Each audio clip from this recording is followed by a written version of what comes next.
Please remember to wash your hands often, stay home if you are sick, and practice good social separation of at least 6 feet when possible. Loitering inside or outside of the store is strictly prohibited. Thank you for choosing Walmart.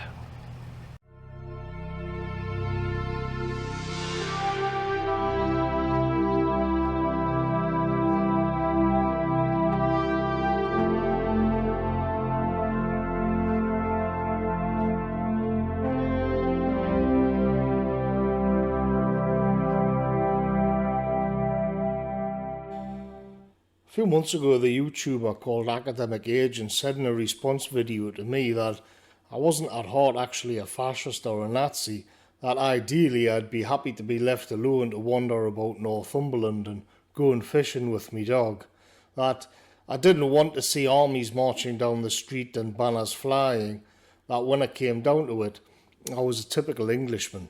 The problem, he went on, was because of the misery being inflicted on the English people by mass immigration, political correctness and globalism, I'd ended up searching for ways to tear the system down and replace it, and in the end all you can do is use state power. And in my case he's 100% correct, and that's also the historic path of Anglo-liberalism. So in this framing, and what he meant I think, was that I'm just an average Englishman whose natural habitat has been disturbed. The natural order is in disarray. But I also think this dilemma is what eats away at the heart of all right-wing thinking across the Western world, or at least the Anglosphere, and the current crisis with the coronavirus has exaggerated it still further. In fact, the two sides of this dialectic have been given the chance to go full bore with their own ideological slant, and both of them could end up falling into what I see anyway as rhetorical traps. But I think if we take a look at the best ideas and worst traits of this schism, we might be able to shed some light and find a path through these roots and brambles. What's caught many people off guard during this lockdown crisis, whatever you want to call it, is the widespread belief that on the right and all across the right, it seems, that no source from authority can be believed, and that the first stance of anyone trying to understand what is going on is extreme skepticism. In the internet age, this leads to people accepting or rejecting data and evidence based entirely on their own ideology. It isn't hard to see how we got here either, though. The fact is, Western elites are traitorous scum and do indeed treat their native populations like something to be scraped off the bottom of their expensive shoes. And we also know we've been lied to for decades on all the subjects that matter, all the events of the current age. The problem is, though, there is no coherent counter-narrative beyond elites bad, and one man's version of events contradicts the next man's version of events, but both disbelieve the official narrative. So the questions then multiply. Does the virus even exist? Are the numbers being inflated? And is this whole crisis just a ruse to take away what liberties we had left? This gets yet more complicated again when we see that many of the people we think of as the elites have been reluctant to stop the economic money train just to save a few proles. Surely if the elites hate us that much, they could simply do nothing and allow the virus to run through the population, culling us all, and then they can replace us with more Africans or Asians or immigrants. The point here is that there is no narrative which can be accepted as gospel truth. But the fact remains we're seeing levels of authoritarianism we've never seen before in the West. And it isn't just the state either. It's the state plus big tech plus multinationals. In Britain now, people come out each week to pray for the health service, but by that same logic, they could also be asked by the government to come out and pray for Tesco's or Asda or Walmart or whatever other giant multinational is the flavour of the week. The BBC reported that the government are asking big tech to censor people who spread the 5G conspiracy theory. This theory holds that the virus itself is a product of 5G masts going up around Britain and elsewhere, and a few masts have been set on fire because of it. Once again, this results from a chronic lack of trust in authority and centres of power. Andreas Bjorn Hansen, the Norwegian survivalist, read from a Norwegian newspaper saying that in Singapore and Taiwan the police will visit you if your phone is off for too long because they use it to track the citizens. In Britain we've seen drones spying on the public while walking their dogs in the countryside.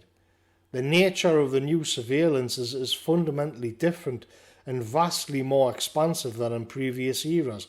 We're not just talking about admiring the power of the state to get things done. The state itself is just one slice of the pie. More and more the surveillance and control is being outsourced to private tech companies. And this is a problem for nationalists who want to admire a country like China for their ability to get shit done. It's just a slight switch in policy from 5 hospitals being built in a week to banning cash for carrying germs and forcing the population to have Google or Apple control chips implanted in their arms. Bill Gates is now talking about vetting whole populations based on whether or not they've been vaccinated. Bjorn Hansen finished his video by commenting that what is coming is going to be unpleasant, but in the end we have a chance for some fundamental change. The dialectic could be one in which people become deeply suspicious of authority and surveillance of any kind.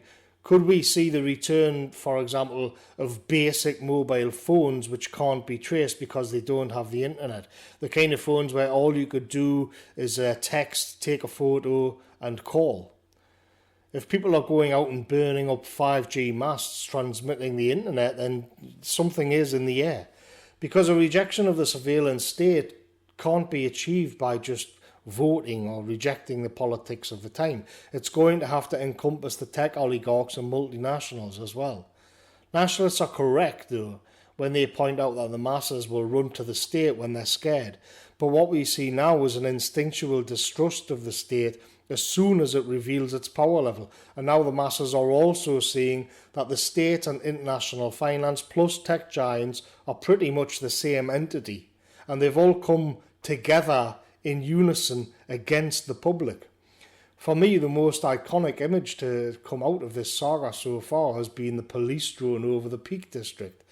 There we saw people who went to the countryside to get away from the modern world, only to have the police state impose itself and belittle them while at the countryside, and then the police used social media to increase the reach of their video. And so which side of that scenario does the dissident right find itself on? Well, in actual fact, both, and that's why there's so much confusion. But my sympathies, just from a personal perspective, lie with the dog walkers. The problem is, those dog walkers have no way of getting the state out of their face unless they have the power of the state to do so. There's an opening here for nationalists in the discourse which shouldn't be squandered. The fact is, we can scoff at liberalism, but liberty and freedom are big sellers. They're kind of popular. And globalism is revealing itself in a few different ways. It's the conduit through which mass population transfers and materialism happens, as well as facilitating deadly plagues. But it's also quite capable of spying on you, whether you're walking in the hills with your dog or sitting on the toilet browsing Twitter. It's there. It's always there. There's a chance here for the dissident right to plug into the public mood by advancing itself as the guarantor of basic freedoms and, if in power, a check on the overarching and deeply sinister reach of big tech and the multinationals. There's a chance of an ideal here. Usually nationalists revel in the icons and ideology of a bygone age, but the problem is those well-ordered armies and all that martial vigour from the 30s, for example, in 2020 that translates to more drones and more interference in people's lives. One of the discussions which the right as a whole has been dragged into for years is the dichotomy between German socialism, as it was, and English liberalism, which always results in the same set of talking points and tired arguments, mainly because advocates of both haven't managed to find any sort of third way or framing on how to proceed. And this takes me back to my point at the start of this video. In Britain, we can have a strong nationalist state which protects the native people and ensures a set of basic freedoms, we see now that attempts to curb it are widely rejected. Just go into the woods and you'll see that they're absolutely packed with families. English liberalism has at its disposal that the philosophical tools needed to push back on globalist overreach and a wide distrust of a power imposing itself upon us. What it doesn't seem to have is a means of forging or maintaining a sense of ethnic solidarity in the English themselves. This then inevitably leads British nationalists off to German political philosophy and myth, which does have that. And here's where the problems begin. So many a classic liberal will enjoy pointing out the irony of British nationalists being drawn to German ideas, while ignoring that their own English liberalism will result in the English themselves becoming a minority or disappearing completely, because there's nothing to be done about it which would not infringe on their worldview. People often talk about idealism in these circles.